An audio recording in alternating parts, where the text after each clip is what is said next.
What's up sa inyo mga papa? Okay, for today's video ay magkakabit tayo ng bracket ng PCX. So, tuturuan namin kayo paano kayo magkakabit ng bracket. So, ganito lang siya kasimple. Tara!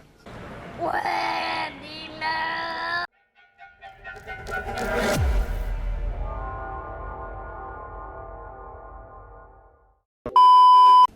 So, bago lahat, pakita ko muna yung bracket na binili natin sa shop.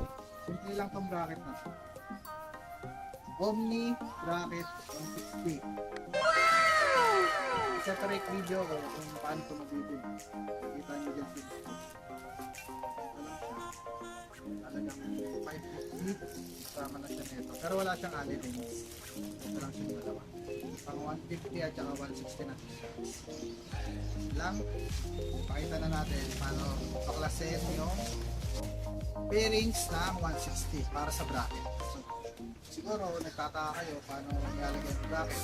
So, kung alam nyo nga paano lagyan ng bracket, paano tinatanggal. So, ito lang siya kasimple. So una, may tornilyo siya dito, dalawa. So, kailangan mo ng screwdriver. Tapos pagkatanggal na itong dalawa,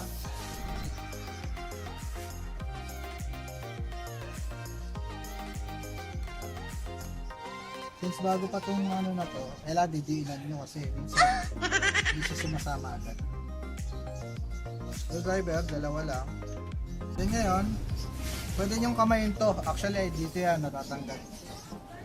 Takip lang siya, takip. Ang gagawin nyo, kuha kayo ng flat screw, tapos basahan para hindi magasgasan yung bearings masyado or ma-crack. Tapos unti-untiin yung sundutin. Dito nyo umpisahan kasi 10 lahat yan, ngipin yan. Ito, umpisahan nyo dito.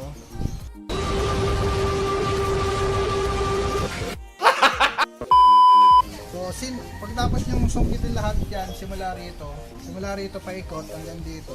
Tapos yung sungkitin yun doon, meron dito dalawa na malalim. Kahit ako sa inyo, may dalawa pang malalim doon sa dalawang gilid. Tara, kahit ako sa inyo. Yan, susungkitin nyo rin yan dito. Paunti-unti. Yan, dyan lang, angat nyo lang unti-unti kasi malalim yung ipin na yan. Yan, ayun o. Pakita. Ayan. Diba? So ngayon, pagkatapos ng isa, ito naman. Susungkitin nyo rin. Dahan-dahan lang para pero madali lang naman baklasin yan. Diba? Yun lang, ayan.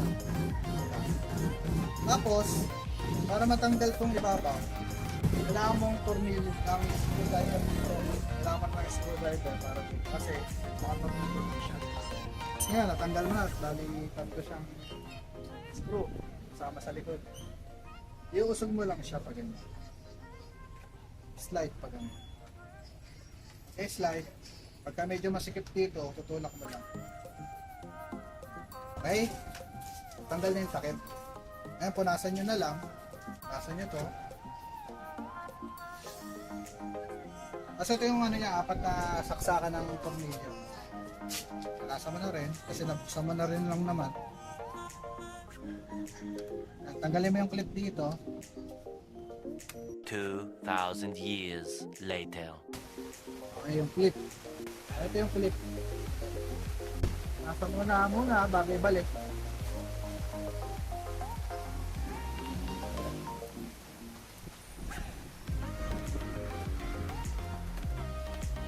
Ito lang talaga yung pinakakailangan natin tanggalin. At babalik, dadagdagan, dahan-dahan. Ulit yung tornilyo. Pasensya na, medyo maingay kasi umulan. So, ngayon, nalagay na natin yung bracket na pinili natin. So, dito sa ano natin, ala rin sa kailangan mo. Huwag mo muna higpitan, lagay mo muna yung 4. Sabay mo silang ibaba.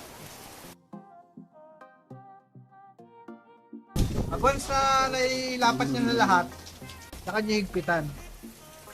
So, pag ganito lang ikli yung allen rings nyo, gamitan nyo na lang ng ganito. Pwede yan, matibay naman yan eh.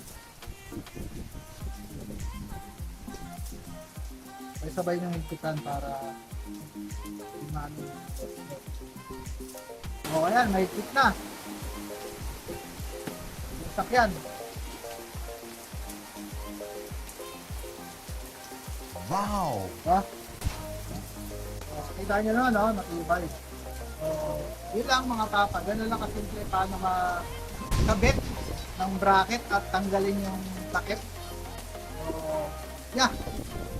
Actually, yung video na to, hindi nyo nakatulong sa inyo. Don't forget to like, share, and subscribe sa aking channel. So, once again, Papa Clark, peace out.